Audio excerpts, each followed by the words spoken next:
4 రోజులుగా కురుస్తున్న వర్షాలతో వరంగల్ ఉమ్మడి జిల్లా తడిసి ముద్దయింది. వాగులు వంకలు పొంగి పొర్లుతున్నాయి. చెరువులు కుంటలు నిండటంతో గ్రామాల్లో జలకళ సంతరించుకుంది. రామప్ప, కల్నవరం, పాకాల, గణసముద్రం ప్రాజెక్టుల్లోకి నీరు చేరటంతో కలకలలాడుతున్నాయి. దాంతో రైతుల్లో ఆనందం వెల్లివిరుస్తోంది. మరోవైపు భూపాలపల్లి, సింగరేణిలోని ఓపెన్ కాస్ట్లో బొగ్గు ఉత్పత్తికి ఆటంకం ఏర్పడింది.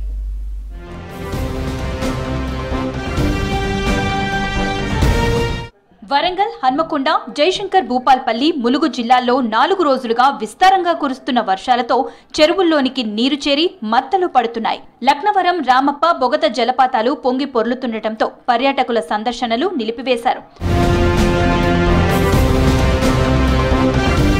జయశంకర్ భూపాల్పల్లి జిల్లాలో కురుస్తున్న వర్షాలకు దయ్యాల వాగులు పొంగి పొర్లుతుండటంతో ఏజెన్సీ గ్రామాల ప్రజలకు రాకపోకలకు అంతరాయం ఏర్పడింది. తాడ్వాయి మండలంలోని జంపన్న వాగు, జీడివాగు పొంగి పొర్లుతున్నాయి.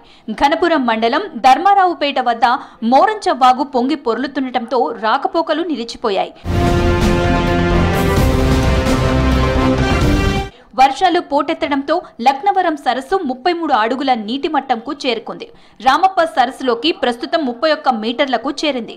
మరో 2 అడుగుల నీరొస్తే మత్తళ్లు పడుతుందని ఇంజనీరింగ్ అధికారులు చెప్తున్నారు.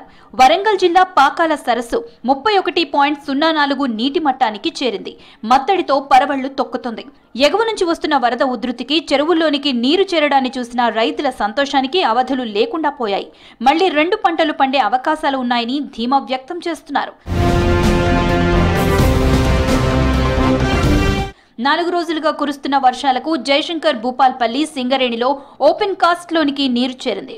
4 రోజులుగా బొగ్గు ఉత్పత్తికి ఆటంకం కలిగింది. 36,000 టన్నుల బొగ్గు ఉత్పత్తి నిలిచిపోవటం కారణంగా రోజుకు 2 కోట్ల నష్టం వాటిల్లుతుందని అధికారులు చెబుతున్నారు.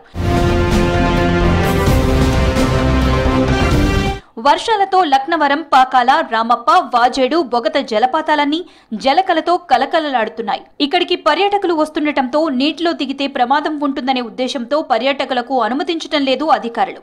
లక్నవరంలో అయితే రహదారి వద్దనే అడ్డుకొని ఎవరూ జలపాతం వరకు వెళ్లకుండా పోలీసు సిబ్బంది బందోబస్తు ఏర్పాటు చేశారు. గోదావరి వరద ఉధృతి పెరుగుతుండటంతో మంగపేట మండలం రాజుపేట సమీపంలో కొత్తూరు కాలనీలోనికి నీరు చేరడంతో అక్కడి ప్రజలను అప్రమత్తం చేశారు. ప్రభుత్వ సహాయక చర్యల్ని ముమ్మరం చేయడంతో అధికారులంతా బాధితులను ఆదుకునే పనుల్లో బిజీగా ఉన్నారు.